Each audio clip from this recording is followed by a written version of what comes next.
Ambassador Jiwan sat in her quarters aboard the diplomatic shuttle, staring at the emergency message that had arrived 3 hours ago. The words were simple but carried the weight of potential disaster.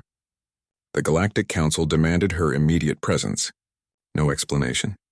No details. Just the command to appear before the assembled representatives of 847 species.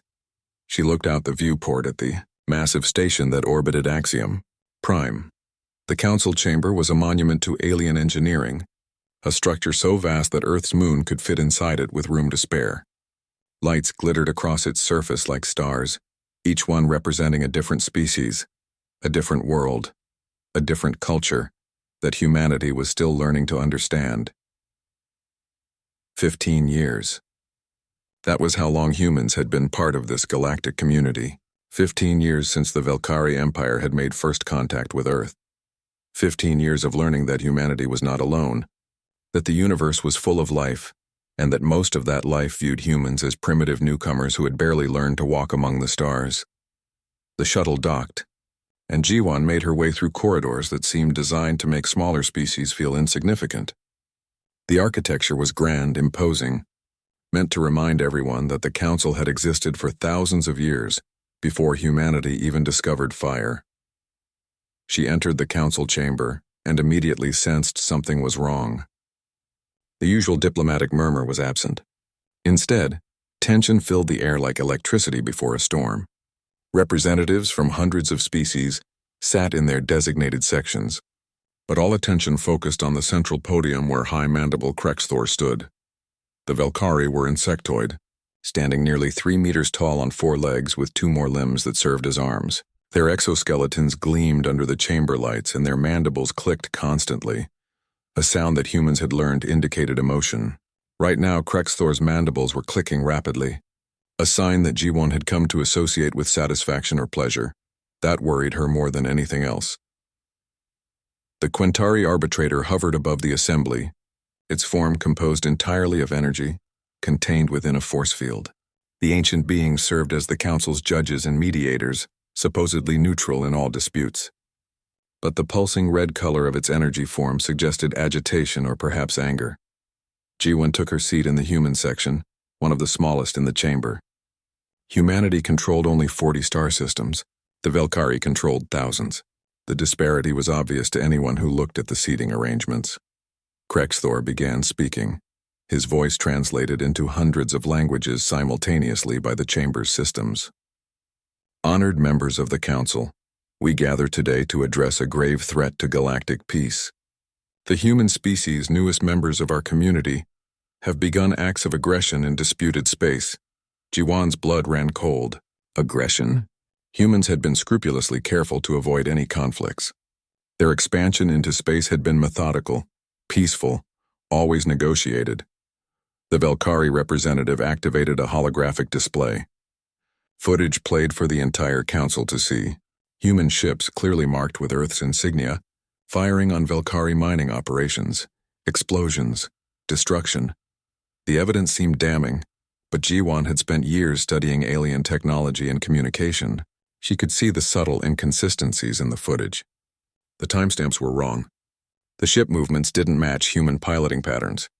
The weapon signatures were off. This was fabricated, sophisticated enough to fool most species, but fabricated nonetheless. Furthermore, Krexthor continued, human colony ships have been trespassing in Velkari-controlled space, ignoring our warnings, and establishing illegal settlements on worlds that rightfully belong to the Velkari Empire. The chamber erupted in discussion. Representatives clicked, buzzed, whistled, and spoke in their native languages. The translation system struggled to keep up. Jiwan activated her own holographic display, ready to present evidence contradicting the Velkari claims. But before she could speak, the Quintari arbitrator's voice boomed through the chamber, silencing everyone. The council has reviewed the evidence provided by the Velkari Empire. The accusations are supported by sufficient proof. Humanity must answer for these transgressions. Jiwan stood, her voice steady despite the fear clawing at her chest. Arbitrator, I request the opportunity to present counter-evidence. These recordings are fabricated. We can prove. The time for evidence has passed, the arbitrator interrupted. The council demands immediate action. Humanity must withdraw from 12 star systems, pay reparations to the Velkari Empire, and submit to monitoring by Council forces. The terms were absurd, designed to cripple humanity's expansion into space and drain Earth's resources for generations. G1 realized this wasn't about justice. This was about power. The Velkari had been waiting for an excuse to put humanity back in its place. She looked around the chamber, searching for allies. The Laxian Commonwealth representative met her eyes briefly before looking away. The Draven hegemony representative studied his display intently, refusing to make eye contact. No one would speak up. No one wanted to challenge the Velkari Empire. The Council gives humanity 72 hours to comply, the arbitrator announced. Failure to do so will result in collective enforcement action. Collective enforcement action, the diplomatic term for war. The Council would authorize the Velkari and any other willing species to attack human space with full legal backing. Jiwan's hands trembled slightly as she activated her quantum communicator, a device that allowed instant communication across any distance. She typed a message using humanity's most secure encryption. They want us to kneel or be destroyed. Recommend Protocol Reaper. She sent the message to Earth to the war room beneath Geneva where Supreme Commander Deho would receive it. Protocol Reaper was humanity's darkest contingency plan, created for exactly this scenario. Most diplomats had hoped it would never be needed. Most believed humanity would find peaceful solutions to any conflicts. But Jiwan had studied history, human history. She knew that sometimes peace wasn't possible. Sometimes the only choice was between submission and resistance. The response came back within minutes. She read it on her private display, words that would change everything. Ambassador Jiwan, you are authorized to respond to the Council. Let them know humanity's answer. She stood again, walking to the human delegation's podium. Every eye, sensor, and optical organ in the chamber focused on her. They expected capitulation. They expected humanity to bow to the inevitable. Supreme Commander Deho sat in the war room, surrounded by holographic displays showing every human colony, every ship, every military asset humanity possessed. The room was deep underground, protected by meters of rock and advanced shielding. It had to be. What they were about to do would make humanity a target. General Minho stood beside him reviewing tactical data. Captain Hiron appeared via hologram from the UTS Indomitable, humanity's flagship currently patrolling the outer colonies. Commander Sunmi monitored communication channels from her station. The Velkari have been planning this for years, Minho said quietly. They let us expand just far enough to seem like a threat, but not far enough to defend ourselves properly. Classic strategic encirclement, Deho nodded. He had suspected as much. The Velkari were an old species, experienced in the manipulation of galactic politics. Humanity was young, naive in comparison, but humans had something the Velkari didn't fully understand. Humans remembered their own history. Humans remembered what it meant to fight for survival. How many colonists are still missing? Deho asked. 30,000, Commander Sunmi replied. No distress signals, no debris. They just vanished in the outer terminus sectors. The Velkari took them, Captain Hiron said. Intelligence suggests they're being held somewhere in Velkari space. Probably being studied. Deho's jaw tightened. 30,000 men, women, and children, taken, experimented on, used as pawns in a political game. He thought about Earth, about the billions of humans who had survived nuclear wars, climate disasters, and countless other catastrophes. Humans who had clawed their way from the edge of extinction to reach the stars. Humans who had done all of that without any help from the galaxy, and now the galaxy wanted them to submit. Activate Protocol Reaper, Deho said. Send the authorization to Ambassador Jiwan. It's time the Velkari learned who they're dealing with. Back in the council chamber, Jiwan stood at the podium. She had received Deho's authorization. Now came the hard part. Now came the words that would either save humanity or doom it. She spoke clearly, her voice amplified throughout the massive chamber. For the record, humanity categorically denies these fabricated accusations. But we recognize that truth has no value in this chamber today. The Velkari have orchestrated this crisis, and this council has become their instrument. High Mandible Krexthor began to interrupt, his mandibles clicking furiously. But Jiwan continued, her voice hardening. You gave humanity 72 hours to surrender our sovereignty, Our colonies, our future. Let me save you the time. Humanity's answer is no. The chamber went silent. No species had ever openly defied a council mandate. Jiwan looked directly at the Velkari representative. You believe humans are weak because we are young, because we have smaller fleets, because we lack your ancient technology. The screens around the council chamber suddenly activated without anyone commanding them. High Mandible Krexthor looked around in confusion as data began flooding the displays. Ambassador Jiwan allowed herself a small smile. Chief Science Advisor Minho had been busy. Intelligence data spread across every screen in the chamber. Fleet deployments, financial records, communication logs, all of it carefully gathered by human intelligence operations over the past 3 years. The first set of data showed Velkari military positions, including ships supposedly hidden in deep space far from any council oversight. Secret weapons, hidden fleets, all in violation of the very treaties the Velkari claimed to uphold. But that was just the beginning. The second data dump revealed financial transactions. The Thrum Collective, a species known for cybernetic enhancement and industrial production, had been supplying the Velkari with weapons-grade materials for years. The Council had strict regulations about such trades. The Thrum had violated every single one of them. Representatives from the Thrum section began arguing among themselves, their electronic voices creating a cacophony of denial and accusation. The third revelation hit harder. Communications between the Quintari arbitrators and Velkari, leadership, bribes, agreements, political arrangements that proved the supposedly neutral judges had been working with the Velkari for decades.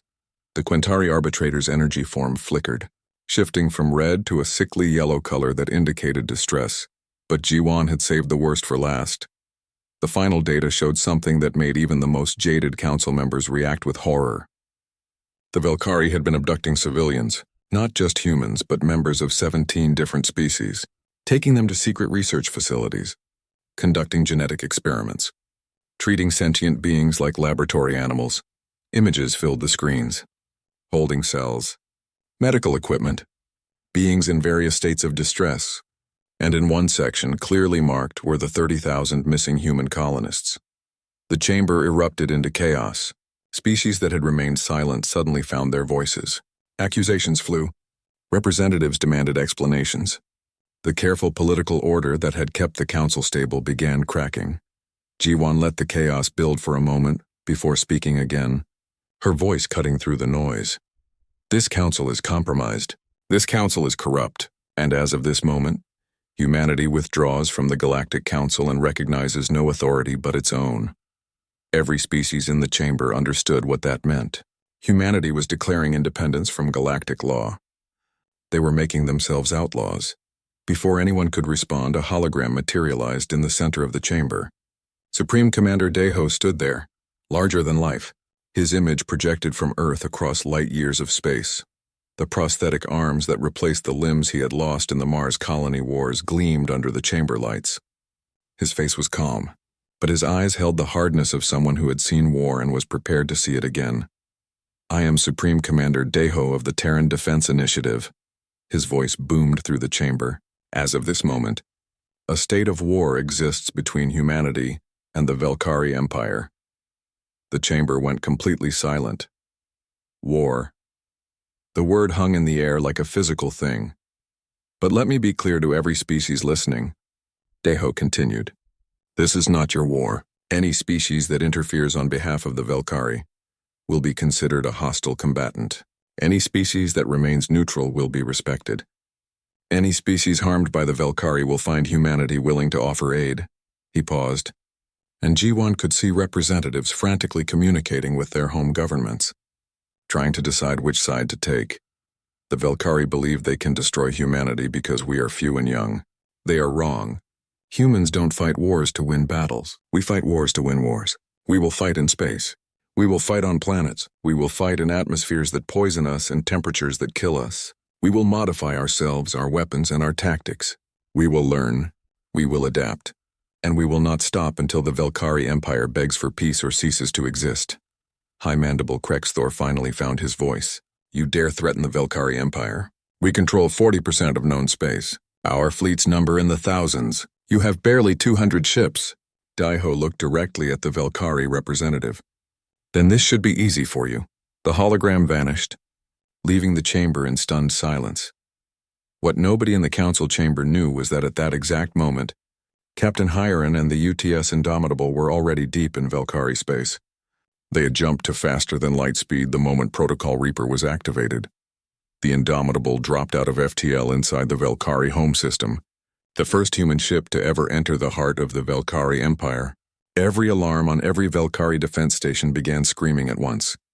Captain Hiren stood on the bridge, watching her tactical display fill with red icons.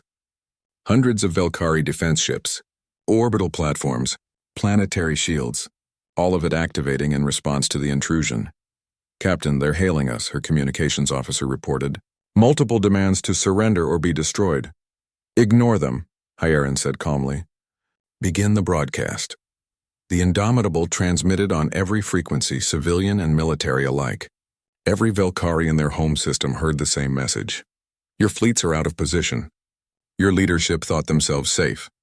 They were wrong. Humanity could turn your homeworld to glass from orbit right now. We won't, not yet. But know this, nowhere is safe. No one is untouchable. This is the only warning you will receive." The Velkari defense fleet scrambled to intercept, but the Indomitable was already calculating its jump. Captain Hiren watched the countdown on her display. 10 seconds to FTL, the navigation officer announced. "Captain, they're firing." Tactical shouted energy weapons lanced through space targeting the Indomitable. But the human ship had already begun its jump sequence. The weapons passed through the space where the ship had been microseconds before. Hitting nothing but vacuum, the Indomitable vanished, leaving behind a stunned Velkari defense force and a population that now understood they were not invincible. Back on Earth, Supreme Commander Daiho received confirmation of the Indomitable's successful strike. The operation had achieved its goal. The Velkari now knew fear, but Daiho took no pleasure in it. He stood in the war room looking at the displays showing every human colony scattered across 40 systems. Thin supply lines, limited resources, a population that was spread too thin to defend effectively. Commander Sunmi approached him with a report. "Sir, we're getting responses from the colonies. They're asking if we really just declared war on the Velkari Empire." "Tell them yes," Daiho said, "and tell them to prepare for the worst." "Sir, we can't win this war. Not conventionally. The Velkari have too many ships, too many resources." "Then we won't fight conventionally," Daiho replied. "The Velkari expect us to meet them fleet to play by their rules. We're going to fight like humans. We're going to make every engagement cost them more than they can afford. We're going to fight dirty, mean, and smart, and we're going to make them regret ever thinking humans were weak." General Minho joined them at the command table. "I've been analyzing Velkari military doctrine. They fight like most council species. Big ships. Direct confrontations. Overwhelming force. They haven't fought a guerrilla campaign in centuries." "Good," Daiho said. "Then they've forgotten how painful that kind of war can be." Throughout human space, military bases activated. Reservists were called up. Civilian ships were requisitioned and retrofitted with weapons. Every human with military training or engineering skills found themselves suddenly vital to the war effort. In orbit around Mars, engineers began working around the clock on a secret project. Something that would give humanity an edge, something that would horrify the Velkari when they finally encountered it. And in the Carthun Nebula, in a secret Velkari research facility, 30,000 human colonists heard about the declaration of war through whispered conversations between their captors. Some cried, some prayed, but most felt something they hadn't felt in months. Hope. Back in the council chamber, the political fallout was immediate and severe. 3 species immediately declared neutrality, refusing to take sides. The Laxian Commonwealth quietly sent a message to Ambassador Jiwan, expressing interest in private discussions. The Thrum Collective faced internal crisis as their illegal arms dealing was exposed. Several other species began questioning their own relationships with the Velkari, but War Master Velkoth, leader of the Velkari military, saw only opportunity. A chance to crush the upstart humans and prove Velkari superiority once and for all. He began mobilizing fleets, thousands of ships, the largest military operation the Velkari had conducted in centuries. He would sweep through human space like a storm, destroying their colonies one by one until Earth stood alone and helpless. "Prepare the armada," Velkoth ordered his subordinates. "We will teach these primitive mammals what it means to challenge the Velkari Empire. We will make an example of them that the galaxy will never forget." His officers clicked their mandibles in approval and began the preparations for war. Neither side fully understood what they had started. The Velkari thought this would be a quick, decisive campaign. Humanity thought they could hold out long enough to negotiate better terms. 57 days had passed since humanity declared war on the Velkari Empire. The galaxy had expected the conflict to be over in weeks. The Velkari had expected to crush the upstart humans quickly and completely. Instead, the war ground on. Supreme Commander Deho stood in the war room, watching holographic displays track 17 separate engagements happening across human space simultaneously. Red icons marked Velkari ships, blue marked human vessels. The board was covered in red, outnumbering blue by frightening margins. Yet somehow humanity was still fighting. Commander Sunmi stood beside him presenting the latest casualty reports. "We've lost 41 ships in the past week, but the Velkari have lost 207. "How?" asked a visiting general from the Jupiter Defense Fleet. "We're outnumbered 5-1 in every engagement." Sunmi pulled up footage from the Battle of Procyon Station. "Because we don't fight the way they expect." The video showed a Velkari battle fleet approaching a human station. 67 massive ships against 8 human frigates. By every conventional military standard, the station should have surrendered immediately. Instead, the human ships scattered. They didn't retreat in formation or try to hold a defensive line. They broke apart like water, flowing around the Velkari advance. One frigate used the gravity of a nearby asteroid to slingshot itself around, coming at the Velkari fleet from an unexpected angle. Another dove into the interference of a solar flare, masking its signature until it could strike. The weapons the human ships used were different too. Railguns that accelerated metal rods to incredible speeds, nuclear-pumped lasers that burned through Velkari shields, missiles that didn't explode but simply punched through hulls with sheer kinetic force. Most terrifying were the proximity mines, small devices that deployed millions of tiny projectiles, creating debris fields that shredded ships moving at combat speeds. The Velkari took the station, but it cost them 23 ships. The 8 human frigates were destroyed, but each one took 3 Velkari vessels with it. "They call it terrorism," Sunmi said. "We call it winning." "More importantly," Deho added, "we make every victory cost them time. Time they don't have. Every engagement takes weeks to plan and execute. Every system they capture requires garrison forces. We're bleeding them slowly, but time was also running out for humanity. The colonies were struggling. Supply lines were stretched thin. Resources were depleting faster than they could be replaced. That was why the mission to rescue the 30,000 colonists had become critical. It wasn't just about saving lives. It was about showing humanity that their leadership wouldn't abandon them. Captain Hyeron commanded the rescue operation from the bridge of the Indomitable. She had 12 ships, a mix of frigates and support vessels. Against her was an entire Velkari research facility hidden in the Carthun Nebula. The nebula was a massive cloud of ionized gas and stellar debris. It stretched across several light years, glowing with the dim light of dying stars. The gases interfered with sensors, making it nearly impossible to detect ships or stations inside. The Velkari thought this made them safe.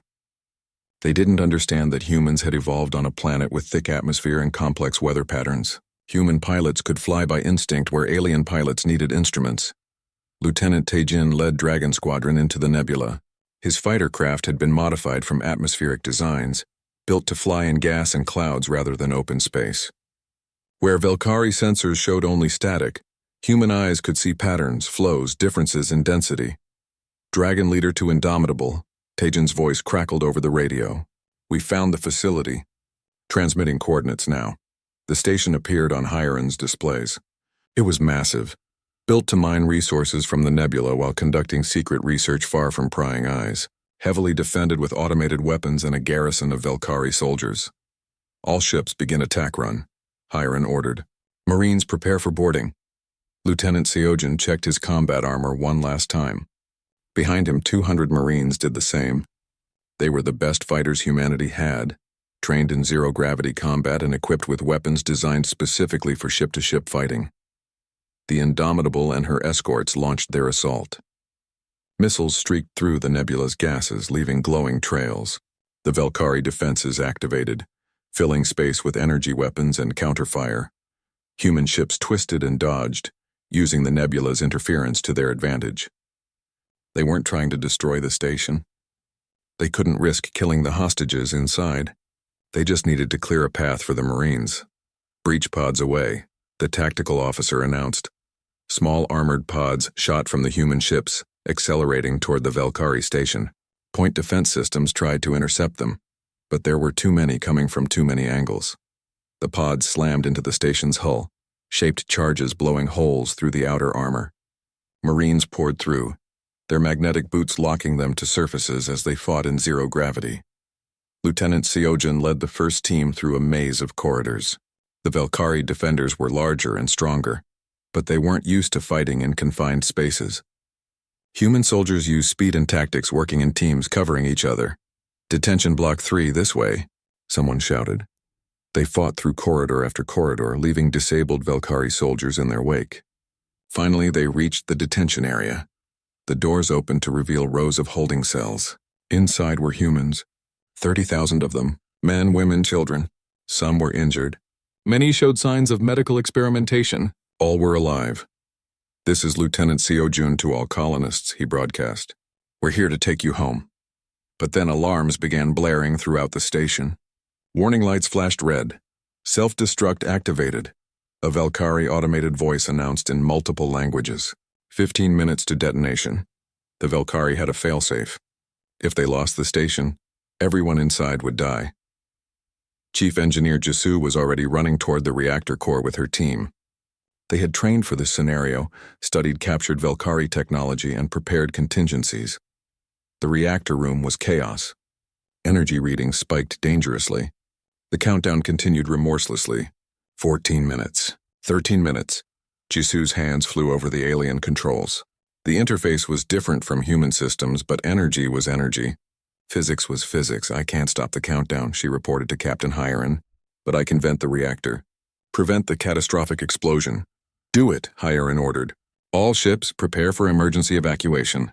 We have 12 minutes to get 30,000 people off that station." What followed was organized chaos. Human ships docked directly with the station.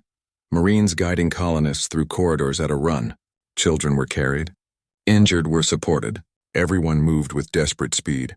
The Valkyrie garrison had withdrawn, fleeing in their own escape pods. They knew what was coming. 8 minutes left. The human ships were loading as fast as they could, but there were so many people. 5 minutes. Half the colonists were evacuated, but that meant 15,000 were still on board. 3 minutes. The flow of people continued. Every second counted 1 minute. The last group of colonists ran through the corridors. Jisoo and her engineering team were still in the reactor room, manually controlling the venting process to buy every possible second.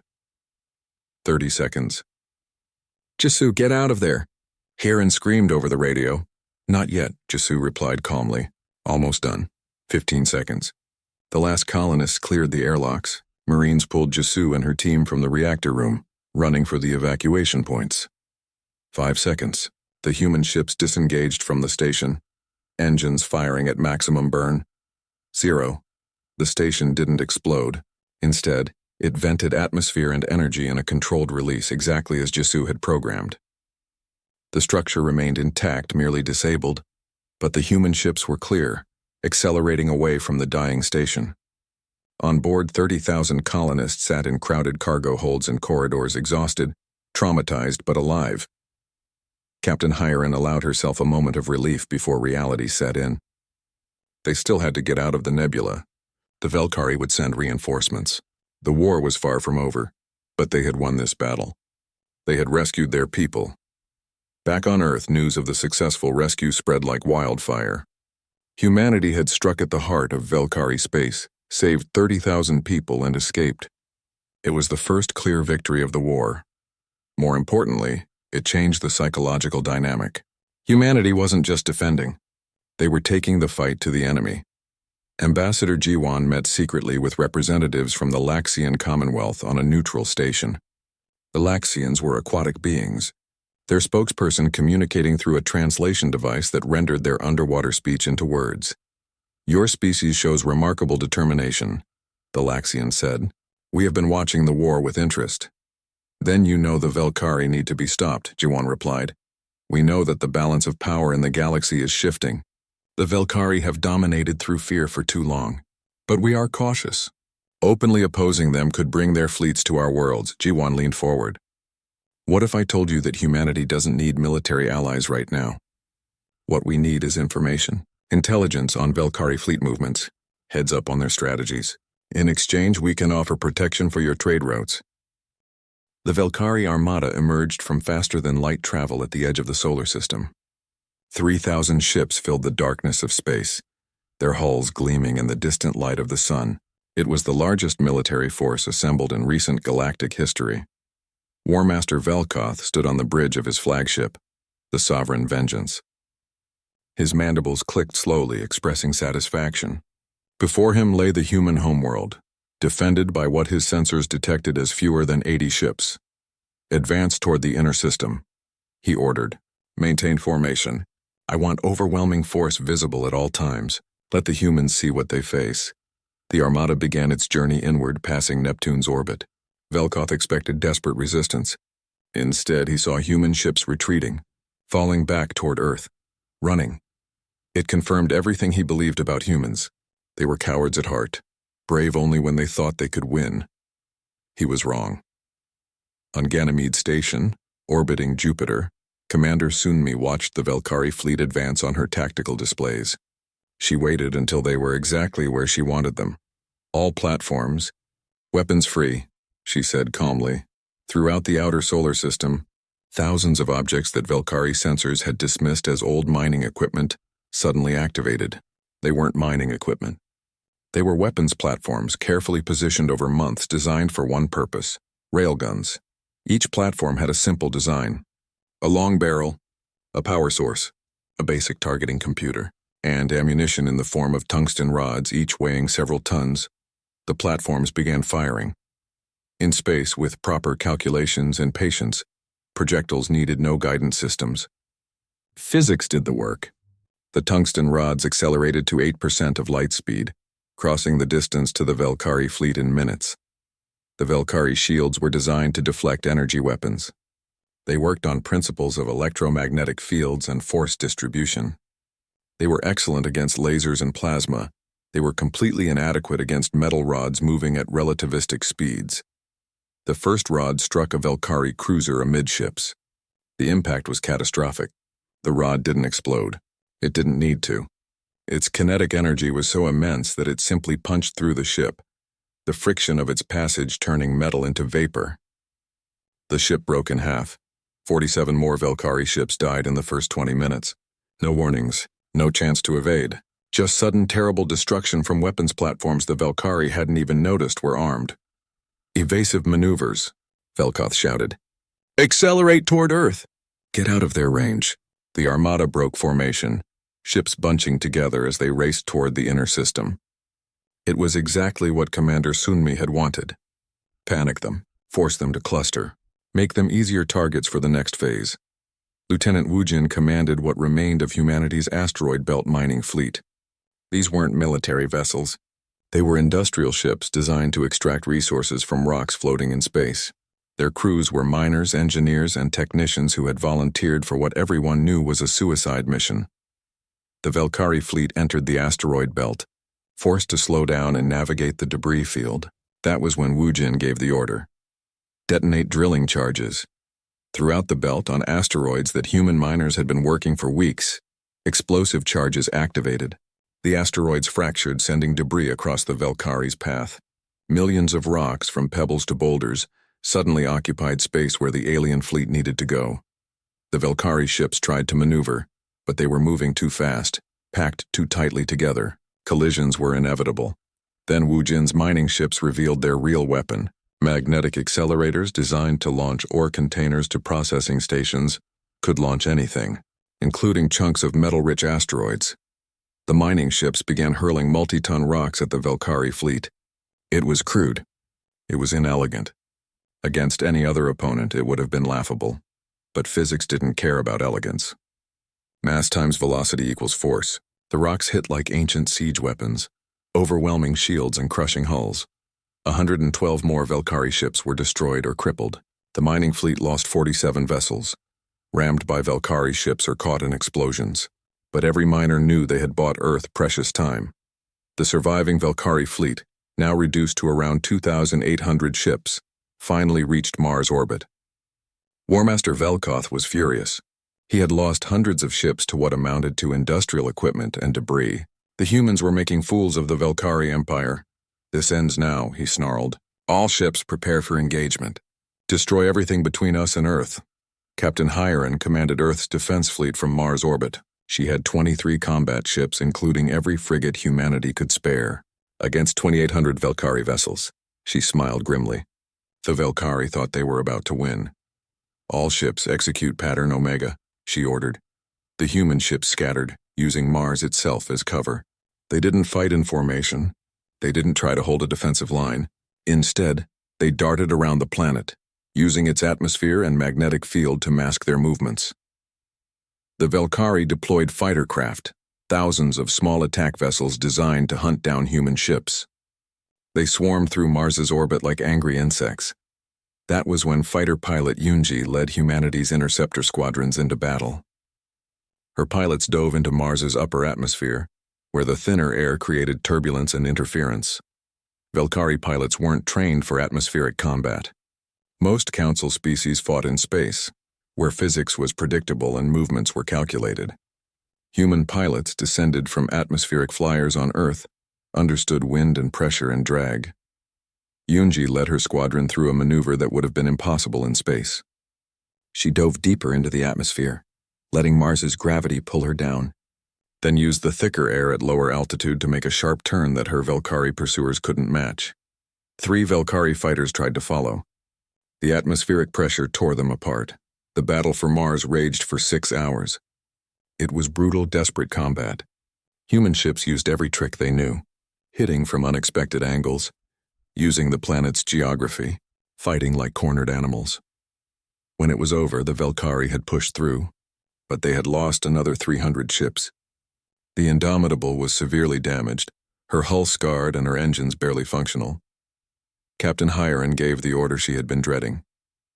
All ships fall back to Earth. This is our last stand. Warmaster Velkoth watched the human ships retreat. He had won. He had broken through their defenses. But the victory felt hollow. He had started with 3,000 ships. He now had 2,500, and he still hadn't reached Earth. Bring the fleet into bombardment range, he ordered. End this war. Turn their planet to ash. On Earth, Supreme Commander Deho stood in the war room, now relocated to a deep bunker beneath the Himalayas. The room was filled with tension. Every screen showed Velkari ships approaching orbit. Humanity had one final defense, something they had been building in secret, something that would either save Earth or prove insufficient. Activate the network, Deho ordered quietly. Network Coordinator Soyon's hands moved across her controls. Around Earth's orbit, thousands of satellites came online. They had been launched over the past 15 years, supposedly for communication and research. Their real purpose was far more critical. The satellites began emitting a quantum entanglement field. Technology humanity had reverse-engineered from captured Velkari equipment and improved with human innovation. The field spread across Earth's orbital space like an invisible net. On the Sovereign Vengeance, Velkoth's tactical officer suddenly looked up in alarm. Warmaster, our FTL drives are being disrupted. We can't jump to faster than light. Velkoth felt a chill of realization. The humans had trapped them. His fleet was now stuck in Earth's orbit. They couldn't retreat. They had to either destroy Earth or fight their way out. All ships begin planetary bombardment, he ordered. Energy weapons began charging. Missiles were prepared. The Velkari fleet was about to unleash destruction on Earth. That was when humanity revealed its final defense. The Moon. For 15 years, humanity had been developing the lunar far side, hidden from Velkari observation satellites. They had converted the entire region into a weapons platform. Hundreds of magnetic accelerators powered by fusion reactors buried deep in lunar rock. Chief Science Advisor Minho stood in Tycho Base Command Center, watching his screens. "Fire," he said simply. The moon began launching projectiles, not at the Velkari ships, at Earth.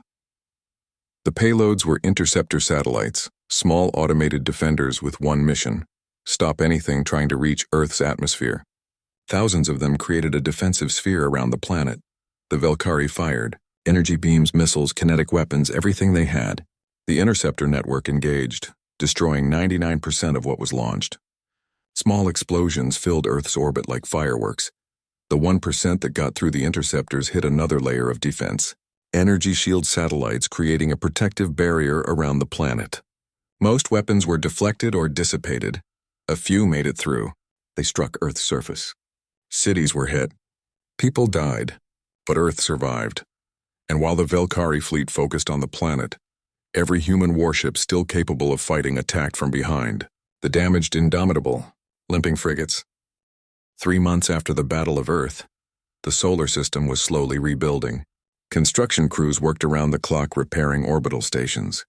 New ships were being built in makeshift shipyards. Earth cities were healing their wounds, but the war continued. Supreme Commander Deho convened a meeting of humanity's leadership in the war room. The faces on the screens represented every major colony and military installation. They all looked tired but determined. "Status report," Deho requested. Commander Sunmi spoke first. "Our defense fleet is down to 34 operational combat ships. We've lost 400,000 civilians. 40% of our orbital infrastructure is destroyed or damaged." The numbers were sobering, but Intelligence Officer Junho had different information. The Velkari lost nearly 1,600 ships at Earth. That's more than they've lost in the last century of warfare combined. Their military is in shock. Other species are questioning whether the Velkari are as powerful as everyone believed. General Minho pulled up strategic data.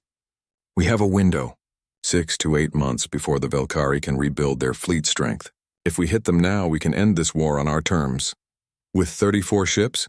someone asked. "No," Minho said with a slight smile. "With these." He displayed schematics for a new class of warship, the Prometheus-class carrier. For months, human engineers had been studying captured Velkari technology, combining it with human innovations. The result was something revolutionary. "These carriers don't match Velkari dreadnoughts in firepower," Chief Engineer Jisoo explained. "But they don't need to. Each Prometheus carrier can deploy 500 drone fighters controlled by 50 human pilots using neural interfaces." "Wait," someone interrupted. "Drone warfare?" The Council banned artificial intelligence in combat. "Which is why we're not using AI," Minho said. "The drones are controlled by human pilots. Neural interfaces let one pilot control multiple drones simultaneously. It's not against any Council rules because the kill decisions are still made by humans." Ambassador Jiwan watched the schematics with interest. "How many of these carriers do we have?" 12, Jisoo said. "Built in secret shipyards throughout the solar system. Each one can project force equivalent to 100 traditional ships. And we're not alone anymore," Jiwan added. She activated her own display, showing political developments across the galaxy. "I've been meeting secretly with representatives from multiple species. 7 of them are willing to openly ally with humanity. Others are providing intelligence and resources quietly. The Velkari Empire is fracturing." Deho studied the information. An idea was forming. A dangerous idea, but one that might actually win the war. "We take the fight to them," he said. "Operation Daybreak. We strike at the Velkari homeworld." The room went silent. Someone finally spoke. "Sir, that's impossible. Even with the new carriers, we can't assault Velkar Prime. It's the most defended system in the galaxy." "Which is exactly why we need to do it," Deho replied. "The Velkari believe their homeworld is untouchable. We prove it isn't. We break their will to fight." On a neutral station called Paraxis, Ambassador Jiwan met with representatives from 7 species. The meeting was secret, held in a shielded room where even Council surveillance couldn't detect them. The Laxian representative, Trademaster Quilex, spoke through his translation device. "You propose we openly ally with humanity against the Velkari.